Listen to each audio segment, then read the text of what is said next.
fear to put myself on display when I didn't think I was good enough, or I don't know exactly what it was. The potential for failure, right? Yeah, like sure. Whatever failure means for you. Yeah. And it's really interesting because that's super powerful whenever we confront it.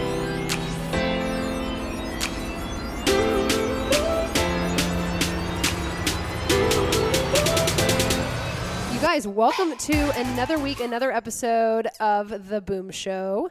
I am one of your hosts, Olivia Peltz, and today I'm accompanied by one Sir Jake Kent. Welcome. Oh my gosh, thank you so much. I feel like a celebrity on this thing. Yes, I know, and we look like helicopter pilots, so it's perfect. So, okay, so today's episode, we are focusing on why someone should consider competing. So if you've ever thought to yourself, no, or I'm new to CrossFit, why would I do that? Or there's no way I will ever compete in a CrossFit competition. Like, that's just for really strong and fit people, and I am not either of those things, so can't possibly. So that's what we're talking about today. So Jake, just to kick kind of things off, you were once one of those individuals who were saying this exact things of like, yeah, okay, so no CrossFit, okay, so CrossFit, but like definitely not competing. And look at you now. So give us just kind of, 30,000 foot flyover of kind of like your story, and we'll get into it. Yeah. So like you just kind of mentioned, I came from a place mentally where I really had a lot of misconceptions about CrossFit. I was a meathead bodybuilder for like 10 years. And, I had lost like 100 pounds, and I was like, oh, I'll never do CrossFit. Like, they do those weird pull-ups and things like that. Well, I was wrong, and I became like quickly addicted to it. But when I walked into the gym and I saw everyone doing competitions, everyone was like, you got to try it, man. I'm like, absolutely not. Like, no, totally not for me. Like, I'm in here to like get a six pack and like, that's it. And head down. Let's just do the thing. Yeah. And I probably maybe scared some people with, I don't know. I probably was like super intense when I first came in the gym. I don't know. But, so I tried first competing at the Tampa Bay games this past year, and did it with some really awesome members here at the gym, here at OG, Reese, Jason, and Sherry, and we just had a blast. Yeah. But like you said, I had no desire to, and they really had to like coerce me into it. But I'm like super glad that they did, because like you said, I think a lot of people have the conception of you have to be like the strongest, or like unless I'm competing in like the RX category and I'm competing to win, there's no reason to compete. And I learned more about myself, I think, from losing and from just like being a part of the event more so than trying to win. I don't know if that makes sense. Yeah, just like by just showing up and being a participant, irregardless if you win, lose, whatever, but just like showing up to workout number one, to do the thing, has shown you more about like what you're capable of. Oh, 100%. Right? Than whether or not you stand on a podium or you're in last place or whatever. Yeah. I think, the thing for me was I learned like it wasn't actually to win. It was more about like not even proving something to myself, but like reinforcing this identity that I was building around health, like holistic wellness. Sure. And that seems probably like very strange to some people, say like a competition when you're talking about wellness and reinforcing identity. I think, okay, I'm going to get a little theoretical or like philosophical here, but let's do it. I'm in for it. We, in the past, there was like these rites of passages that people went through to kind of enter a new stage of their life, in tribal, right? You send the boy out into the woods, he becomes a man, kind of thing. Yeah. And I think, as we're all building like an identity of being healthier people in every aspect of our life, mentally, spiritually, emotionally, physically, these rites of passages can be very, very powerful, and they can almost like change our identity or like really be a shortcut to do so. Because one, we're proving it to everybody else by doing it in a public forum. Yeah. Right? But also we're proving it to ourselves by having to be on that stage and to publicly demonstrate that this is what we care about, and this is what we're going to spend our time like working towards and sweating, right? Yeah. Over. And I think for me that that was like very, very profound, because I walked out of Tampa Bay games just feeling like very inspired. I started I hate 6 o'clock in the morning, but I started showing up at like 6 a.m. to like start working out like double unders, and just like I don't know, I became like a little maniac after it. And that was the most powerful thing about that experience. You know, we took second place in that, and that was cool, but like coming out of that and just feeling like so on fire for being better. Just being better, and seeing like what you're capable of like, wow, I didn't think I could do that, and then you did that, and you're like, wow, what else is untapped? Oh yeah. Within me, is that what is that like kind of what fueled you to show up at the 6 a.m. time slot to like work on your double unders or work on your pull-ups or whatever? Yeah, for sure. I mean, that's totally part of it, because when you do have that adrenaline going, sure. I think like one of the things we're all addicted to about CrossFit is when we show up to the class environment, we do tap a little bit into that adrenaline, and then when you try it in a competition, it kicks it into like next gear. It's like you're just like full on adrenaline how did rush. I do that? I couldn't do that before. Totally. Like how many people PR their lifts or like do things they never could have in competition? They can. And I think it's like super powerful for ourselves to be like, oh my gosh, there's way more that I have that I can give, and I can work towards. And you know, competition once again is like a hack into seeing that future for ourselves. So yeah, I feel like it can be a really, really powerful experience for everybody, even if it's not to win. Yeah. No, I mean, that makes complete sense. I was even thinking as you were talking about it of how many stories have you heard of an individual who has never run a day in their life, or maybe they used to be a runner when they were in college or high school or whatever. They gained, X amount of weight, and now they're like, oh my gosh, I need to lose weight. So they start slowly walking, and then they start slowly running. And they're like, wow, I just ran a mile. And then they sign up for their first 5K. And then they do their first 5K, and they're like, oh my, holy crap. Yeah. I never thought I'd be able to do that. And then what do you hear? They sign up for a freaking half marathon. What on earth? Next, they're like signing up for an Ironman, and you're just like, whoa. Yeah. But like just the competition aspect of, I don't have the capability of doing it necessarily, maybe even right now. But when I put money down and when I sign up for something, it then puts that fire in you of like, okay, now I have a deadline. I've got 6 months, or I've got 3 months, or I've got whatever to work towards this particular lift or this particular skill set or this particular movement or whatever the thing is, that it provides that kind of like fire and direction and goals and all those types of things. Otherwise, I feel like a lot of times we're just kind of like running around, showing up to class, doing the thing, and it's not directed at anything. And so you don't 100%. feel like you're shooting your arrow in any particular direction, Yeah. which can leave you feeling like really defeated and really frustrated. And then that's super easy for you to be like, I'm just going to sit at home today, or I'm just going to do this thing, or whatever it might be. You bring up a like really great point right there about giving direction to all the energy that we're expending. So CrossFit,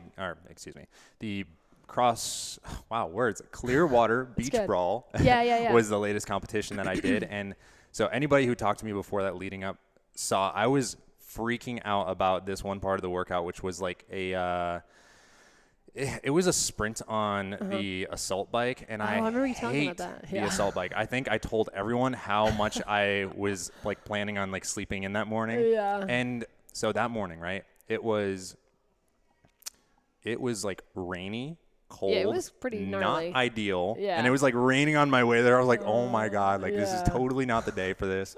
But I trained so much before on that assault bike. Like I was working on the assault bike with no hands, like just trying to grind it out and like just pushing through. And that concentrated effort, like that was the first event that I took first at a CrossFit competition, was the one that I was most dreading, because I was working so hard focusing to focus on that thing that I knew that I wasn't good at. And what like a cool opportunity for us to get better at stuff that we're maybe afraid of, or maybe we're like putting off or saying like, oh, I'll work on it later. And like cherry on top of the ice cream right now, like it's the holiday season, right? Lots of distractions, lots of ways to like lose our focus for health and wellness, whether it's in the gym or our nutrition. And what better way to kind of curtail that and to focus back in and say like, hey, I'm going to commit to this competition coming up, and I'm really going to dive deep and get better at my fitness, my Mm-hmm. eating, and just come out and give my best. Yeah, no, absolutely. I think, anytime that you can put direction towards an intention towards something, you're going to be infinitely more successful.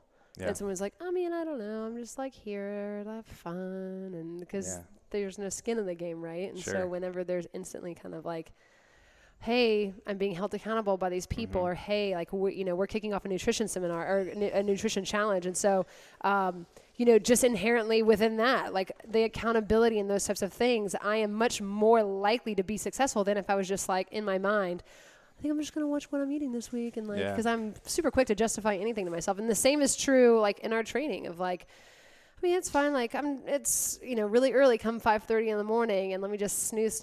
And oops, I missed class. Like bummer, whatever. And so, so that putting that intentionality and putting that kind of direction towards something, I think is really important. And we do it in every other area. Yeah. What was it like though, being new to CrossFit and signing up for a competition? Because you said like they had to like coerce you, right? Yeah. Yeah, if I like look back and if I'm really, really honest, I think I was a little bit prideful in saying that like, oh, I'll never do that. Like I think that I thought I knew better or something like that, or that I was better and I by saying no or something. Yeah. And that's just me being honest. Yeah. But there was also this other element that is like very interesting that tagged along with it, and it was fear. Fear to put myself on display. Yeah. When I didn't think I was good enough, or I don't know exactly what it was. The potential for failure, right? Yeah, like sure. Whatever failure means for you. Yeah. And it's really interesting because that's super powerful whenever we confront fear, whether it's in the gym, in a competition, or in a relationship, and communicating through things that are hard for us, or saying like, hey, I'm going to take the next step in our nutrition, or whatever it might be, even in our professional life. Those things that we're afraid of are often there's this book, right? It's called The Obstacle is the Way, where it talks about that the thing that we're most afraid of, that is most like cumbersome and that we really don't want to do, is actually the thing we need to do most in order to progress and to become better humans for our family, for our friends, and for ourselves. And if I'm being really honest, I think that my viewpoint towards competitions was an obstacle that I needed to get over. Sure. And it just so happened that I had some cool friends that coerced me because I'm thick-skulled. Yeah. And I got really lucky in that respect, that I was just like, okay, I'll do it for them. And that can actually be a really cool way to get into it, right? Like doing one alone is super scary. That is super scary, yeah. In comparison to doing one with a team, because you just have that camaraderie. You got bodies of like, around you. Yeah, it's not just you. You're together. You train together. You work towards it together. You're in the event together, and you support each other. And that also is like a super cool way to get closer to people in the gym, right? If you're looking for some more community, no better way than to be like, hey, like a month from now we're going to do this thing, like let's get better and let's work at it together. Like adversity causes great relationships to form. Yeah, it definitely does. Yeah. Right. Yeah, you're all like scared together. You're not just by yourself. I mean, totally. I did a Ragnar recently, a Ragnar relay, and it was over 120 something miles split up between 8 of us. And so we were all like, 1 through 8, and we each ended up running about 15-ish miles over mountain biking trails over the course of 24 hours. Yeah. And had you have said, you should just do this event like by yourself, I would been, nope. But the fact that, I think everyone who knows me knows that I'm not necessarily a runner, but the fact that there was a team of people, I can definitely get behind that, because I love the camaraderie that it brings. And like, I'm not the only one who's scared and going to poop their pants. Like I've got 7 other people who are also really intimidated, but I'm going to show up for them. What was that like for you when someone presented this idea to you? I mean, was it like, oh yeah, let's totally go ahead and do this thing? Or were you like, maybe like next year? So Abby literally was like, hey, so I'm doing this thing. It's Ragnar, like you should do it. And I was like, oh, cool. Yeah. Jonathan wanted to do it last year. You should definitely ask Lex and Rosalie. They're your runners. And she was like, yeah, okay, I'll ask them, but I also want you on the team. And I was like, but like, are you looking at me? Like, and she was like, yeah, I want you. Like, let's go. And I was like, let me think about it.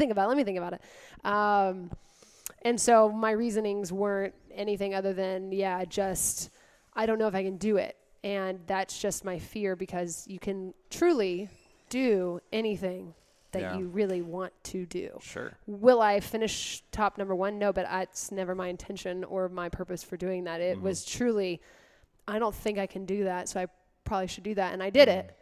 And I remember when I finished my third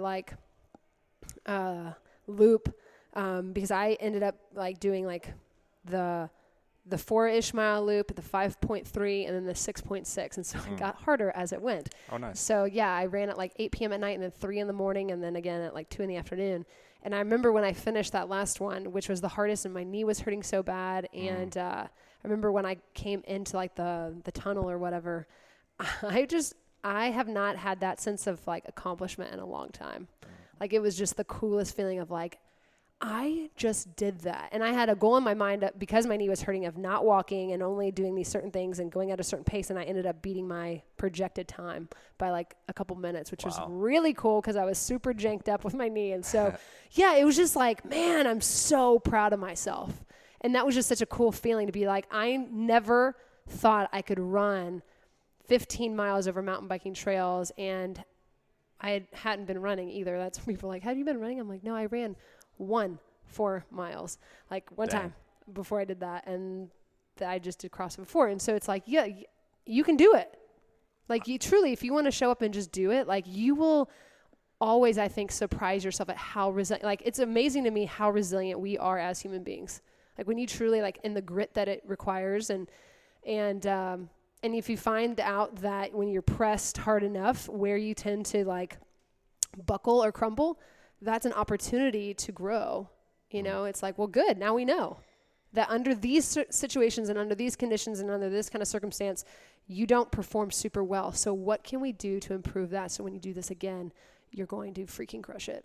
100%. And what was that like for you coming out of the Ragnar, taking that, oh my gosh, I totally just crushed this. What did that do for other aspects of your life? Yeah. I mean, I'm definitely, it's funny because I don't think I attributed it to that, and perhaps it is or isn't, but whatever.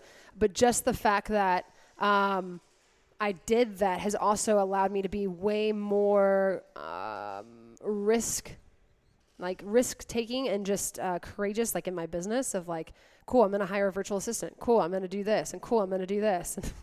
Of but where before I was I don't know if I can do that. And, those types of things. And so it's just allowed me to kind of be freed up in that way of being yeah, let's do that. I'll figure it out. Or, hey, I am training. I'm going to start training for a marathon in March. Wow. And so doing the Ragnar also proved to me as scared as I am of training for a marathon, Olivia, you'll do it, Yeah. And, I did 1.5 marathon. I was I'm never doing that again. And I will definitely probably hold that true. And this will probably also be one of those things, but it'll also be I just freaking did that, Yeah. So. That's super cool. Yeah. I'm inspired by you. Yeah. Well, I hope everyone else is too, because I was very inspired, but all of that to say, well, I should ask this question.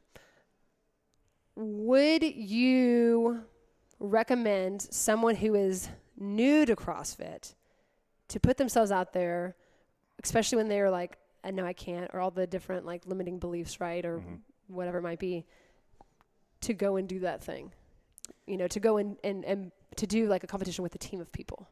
Yeah. Well, I think the answer is definitely yes, because one, for someone new, you're going to gain way more community if you go do it. It's an easy hack to kind of make friends with people because people show up for them, the events that is, and they support you, which is super cool to just feel everyone cheering you on and to know that they're behind you. Yeah. You might not know them the best yet, but they're behind you, and it's just a cool way to start conversation. It's a great hack into if you're trying to get more healthy, it's just something that you want to have a part of your life. It creates this great psychological link with, the pain or pleasure response in Yep. our body, you know, like neurologically, when you have everyone cheering you on and you have the adrenaline and you go and you do something like, oh man, that was like super cool. I guess I'm going to keep on doing that. It's a cool way to like trick yourself into getting the like, reward system. Yeah. Yep. 100%. And Good old Pavlov. oh, good old Pavlovian responses. We're all just drooling dogs. I know, right? Give me that cookie. Give me that cookie. Yeah. So I think if I could, I would have done a competition earlier just to get like a little bit more jazzed and to make friends a little bit earlier. And you know, if there's people around too that haven't done a competition, they've been around for a year or two, man, it's like, what better way to kind of launch into 2020 than to do something you've never done before and really just set the tone for the year and say, like, I'm going to go out and I'm going to crush this year. I'm not going to be afraid. I'm going to do the things that I want to do. I'm going to ask for the things that I want to ask, and just give yourself that psychological edge to really go out and crush 2020 and make it the best year of your life. Yeah, that's awesome. Agreed. And ditto. And, I think too, it's cool being where we are in Central Florida because there are so many competitions, and even our gym up in, Sunbury, Ohio, like there are a growing amount of competitions, but they don't have nearly as many as we have down here. And so with that though comes a type of depth with regard to all the different types of competitions. Like there are some competitions that are perfect for beginners. Like we held the Festivus Games at our North location, and that is exclusively for like brand new like individuals into like fitness, but also to CrossFit, which is really, really cool. And then you've got, like your Wadapaloozas, you got maybe your more advanced competitions. And now we have the hybrid games, which is super cool. And we have lots of different divisions for people who are newer to CrossFit. Maybe they've never competed before. Maybe they've been doing CrossFit for a minute, but they've never competed. The beginner or the novice division would be ideal for them. Whereas like for the intermediate, maybe you've been doing CrossFit for a good amount of time, but you've never competed, but you've got a pretty good engine. You're, like tend to fall like when you finish workouts, like in the middle of the pack, like that would be a great spot for you. And then obviously like the elite divisions are going to be your people who are doing the RX type of workouts, who are finishing near the top of the leaderboards at your particular gyms, those types of things. So you guys, you're probably really free the weekend of January 18th and 19th, aside from celebrating my birthday. But definitely come out, right? Like sign up for the hybrid games, do the thing. I believe that we're still running a $50 off special, HG50, for whenever you sign up. And so all the links are going to be in the show notes for that. It's going to be a super cool event. It's a 2-day comp, and I don't think there's any other competitions that are helped by a local gym that are 2 days and that incorporate the elements of swimming. Yeah. And super like cool. Your traditional kind of CrossFit. And even better, you get to do it right on your home turf. So if you're, uneasy about going and traveling for a competition, or like, oh, I won't have everyone there support me, you get your entire gym here that's backing you, cheering you on, making you feel comfortable. You're working out in our brand new gym, right? That's coming in January. Yeah, that's going to be the first thing that's held over there. It's going to be really cool. The Burg members that are going to be competing there, they're going to be like live in infamy or fame or whatever. Yeah, they're going to be the first first competitors that are going to ever be in that building for Golden us. plaques for them all right now. Exactly. Yeah, no, it's going to be really cool. And too, I should say, like, if you haven't competed before, or you just are a bit nervous about competing perhaps again, the fact that we're doing it at Burg, where you train every week with the same people that are also going to be at this event, like there really is so much less of a stranger danger element. 100%. Like it's not like got to go to this new place and then all these new people. It's like, no, 95% of the people that you're going to encounter on that particular day are going to be the people that you encounter every single day of the week anyways. 100%. And so the bar is like super low for entry. Yeah, you just have to step over. That's all you have to do. Yeah, and the cool thing is we'll all be there supporting you when you step over it, and we'll be cheering you on. You'll have a blast, and you'll never regret it. Yeah, no, it's gonna be super, super cool. So like I said, the links to sign up your team of 3, your same-sex team of 3, is gonna be in the show notes. Use the code HG50. That's also in the show notes as well, and it's the weekend of January 18th and 19th. So. Boom. If you're not inspired yet, get some inspiration and just find your 2 buddies and let's go. So thanks so much, Jake, for sharing your story and, being a part of this particular community here at St. Pete. I know that we've loved having you and seeing you kind of grow, which has been really, really cool. That's So super cool. thanks, and until next time. Cheers.